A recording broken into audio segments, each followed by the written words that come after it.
Se você chegou nesse vídeo, provavelmente as dores no pescoço é algo que te incomoda ou que permeia os seus alunos e seus pacientes. Nesse vídeo a gente vai trazer uma anatomia viva para entender como o nosso corpo reage a essas tensões e qual a forma com que a gente consegue ajudar esse corpo a devolver a autorregulação.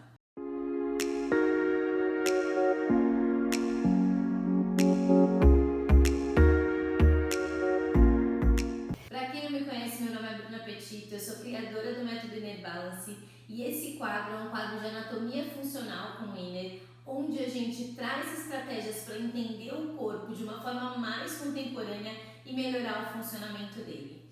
Bom, dentro desse canal a gente tem não só esse pensamento de uma anatomia viva, mas também outros quadros que vão te auxiliar tanto em exercícios quanto em entendimento do corpo, e eu espero que vocês aproveitem. Para fazer esse canal crescer, aproveita para seguir a gente e mandar esse vídeo para quem você acha que pode se beneficiar, tanto seus alunos quanto pacientes como educadores de movimento, e vai ser um prazer a gente falar sobre esse tema com vocês. Bom, para a gente começar, eu acho que o mais importante é a gente tirar alguns pensamentos antigos em relação ao nosso pescoço e levar uma consciência a partir de uma naturalidade e organização do nosso corpo, pensando no sistema facial e no movimento somático.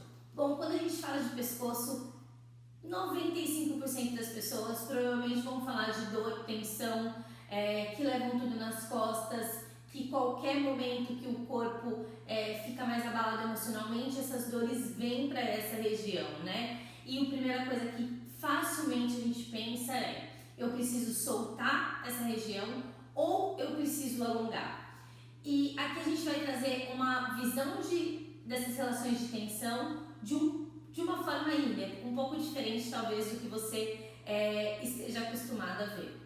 Então a primeira coisa importante para a gente trazer é que toda essa região, né, da cervical, do pescoço, da cabeça, ela tem um vínculo de um sistema facial que faz com que essa comunicação, em um segundo momento, tenha uma comunicação com o restante do nosso corpo, né? Então a gente poderia dividir em dois tipos de fáscia, e essas fáscias elas se integram e se conectam, mas elas precisam de um olhar um pouco mais integrativo. Quando a gente fala de trapézio, a gente fala de um músculo grande, um músculo que está atrás, que suporta e que tem um vínculo sim com o nosso pescoço. Mas normalmente essas dores nessa região, elas não têm um vínculo inicial com o nosso posicionamento só da nossa cabeça, e sim do nosso encontro, da nossa postura e do nosso eixo. Sim, Bruna, mesmo falando de face, a gente vai trazer o entendimento de uma postura, não de uma postura estática, mas uma postura viva, que faça com que o nosso corpo entenda como ele busca recursos para diminuir o desgaste de energia e melhorar a funcionalidade. Então, quando a gente olha para o trapézio e olha aqui na foto, aproveita para perceber como ele naturalmente tem um viés lá embaixo, então o nosso quadril tem interferência nessa tensão do nosso pescoço, mas como ela também chega num suporte lá em cima na nossa cabeça. E se a gente olhar um pouquinho mais a fundo, presta atenção como tem esse trapézio inferior, que pode ser a conector inicial para esse corpo de uma forma mais saudável. Então, toda vez que a gente fala de cervical, a gente fala do peso e da consistência desse quadril, aonde esse quadril está apoiado, e daí a partir daí fica mais fácil de construir a nossa cintura torácica, né? Coisas importantes para a gente trazer. Então aqui é a nossa escápula, e uma característica bem incrível dessa escápula é que ela está em conexão com toda essa caixa, né, torácica. Então eu tenho a nossa escápula que se conecta com a nossa clavícula, que se conecta com o nosso ombro. Então todos os movimentos relacionados com a nossa cintura escapular também vão influenciar nessa tensão do pescoço. E daí eu faço uma pergunta para vocês: será que a gente está movendo o nosso corpo de forma natural? Será que quando a gente eleva o braço, a gente permite que toda essa mecânica e essa dança desses ossos e desses músculos, exerçam sobre o movimento, porque normalmente a gente acaba dando mais função para quem não precisa. Então o que acontece? A gente trabalha com esse trapézio mais potente do que ele poderia. É como se a gente estivesse dando uma carga, uma obra para ele que ele não precisa exercer, fazendo com que assim essas relações de tensão do nosso corpo fiquem comprometidas. Quando a gente pega um modelo de tensibilidade, fica mais fácil de olhar para isso. Então, no momento que eu começo a exercer mais função numa parte do meu corpo, eu tendo a fazer com que esse corpo fique mais rígido nessa posição. E daí, se eu olhar esse modelinho, e a partir do momento que eu enrijeço uma parte, naturalmente eu acabo causando uma mudança nesse estado de tensão natural, fazendo com que isso não seja tão funcional. E daí, para eu devolver a forma com que esse corpo volta a estabelecer essa comunicação de tensões, eu preciso tirar esse excesso de tensão e não alongar. E daí chega a chave do método do Inner. Em nenhum momento a gente vai falar de um músculo ou de uma estrutura alongar ou relaxar, porque o que a gente quer, na verdade, é neutralizar e deixar com que essas danças de tensão do nosso corpo exerçam, fazendo com que o nosso corpo descubra ferramentas para buscar uma homeostase. Então, sim, a gente poderia falar, coloca a mão, alonga, faz massagem, vai no fisioterapia, mas será que a gente vai estar resolvendo o ponto inicial, o início dessa descompensação de tensão, ou a gente está só com uma aspirina em relação a todo esse complexo? E para essa regulação de tensão ser algo possível, não só para a gente, mas para a gente ter ferramentas para os nossos alunos, é importante a gente perceber que todo momento que uma estrutura para de se mover de forma natural, uma outra parte do meu corpo vai ser sobrecarregada. Então, quando a gente fala de pescoço, normalmente a gente fala de trapézio, ou a gente fala de esternocleido, ou de escaleno. Mas se a gente pensa que antes disso eu tenho uma dança desses ossos que acontecem no meu corpo, talvez eu consiga dar mais estrutura para esse corpo devolver essa integridade funcional através das tensões. Então, a primeira coisa que a gente fala aqui no Inner é: tensão é positivo. O relaxamento em excesso e o colapsar que faz com que o nosso corpo perca a escuta de trazer uma autorregulação. Mas Bruna, como que eu faço isso? Como eu trago para os meus alunos uma forma com que eles sintam diminuição desse peso, desse desconforto nessa região e comecem a sentir o corpo deles mais com a sensação de relaxado?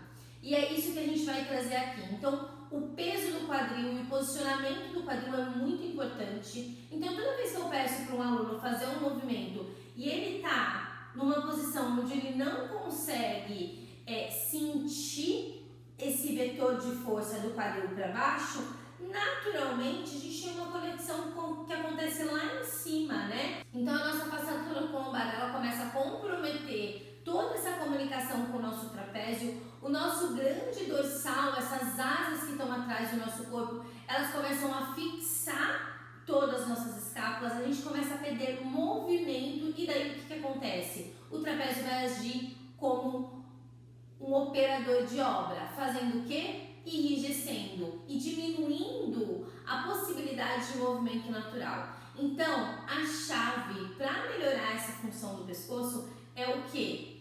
Mover, gente. E não simplesmente mover o braço. Deixar com que esses movimentos aconteçam em vários planos, né? Então, deixar com que essa clavícula se mexa enquanto eu mexo as minhas escápulas, deixar com que esse húmero dance nessa cavidade, né, da minha escápula enquanto eu movimento, deixar com que essa cabeça escute a necessidade desse movimento do trapézio. E tudo parece muito subjetivo, mas a gente pode também trazer para um âmbito mais claro para a gente aplicar. Então vamos lá? Bom, primeira coisa, senti o peso do meu quadril e percebi que esse quadril tem uma estabilidade. que eu consigo manter ele numa posição onde ele não brigue com o restante das estruturas que a gente vai falar. A partir daí, eu preciso começar a dar uma conotação do que é essa minha caixa torácica, né? Então, essa caixa torácica que tem as minhas costelas que envolvem, o meu externo que mobiliza, as minhas clavículas que se mexem, essas escápulas que se abrem e esse braço que tem possibilidade de movimento muito maior do que eu imagino. E daí tem nossa cabeça, que é sim pesada, que precisa estar em relação, numa boa conexão do topo da cabeça com o quadril e da cabeça com o centro, né, para não ter desgaste, mas entender que essa cabeça na verdade vai ser o nosso vínculo de liberdade para essa região.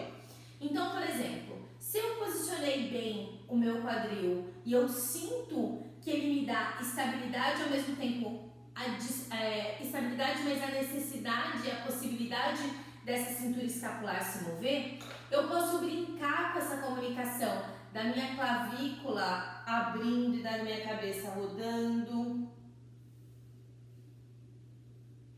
E percebe como as ações de movimento, elas são muito mais vinculadas a um corpo que se dialoga. Então, por exemplo, movimentos naturais, né, que a gente costuma fazer de juntar a escápula e voltar, ela pode ser um movimento só escapular, mas como eu também posso trazer uma integração no meu corpo. Então, se eu acho importante trazer a ação desse serrátil para melhorar uma funcionalidade, por que não deixar com que a cabeça participe desse movimento? Eu engaje também toda a lateral do meu corpo e dê estrutura para esse corpo sentir. Então, por exemplo, se eu quero trabalhar a sensação de espreguiçar desse trapézio, por que não colocar a mão atrás da nuca, sentir o apoio dos isquios, né, do peso do quadril no chão e perceber como, conforme eu faço esse estímulo para baixo, eu tenho uma linha de conexão lá atrás do meu corpo até em cima. Bom, tem muitas formas da gente conseguir estabelecer uma ação e uma comunicação desse complexo maravilhoso que é a nossa cervical. E a primeira coisa que eu falo é sempre dê possibilidade do nosso corpo contar a necessidade de movimento dele. Então deixa com que todo esse complexo da caixa torácica de vocês se movimente enquanto vocês também se movimentam. Então um braço eleva, tudo move. Eu respiro, tudo move. E permitir com que esses movimentos aconteçam é a chave de um corpo que está mais autorregulado, né? Que está saudável no ambiente, ele se percebe também. Se você gostou do vídeo, curte. Se você tiver qualquer dúvida ou comentário, deixa aqui pra gente que a gente responde. E aproveita que ao longo desse mês a gente tem outros vídeos falando sobre o assunto. Até a próxima!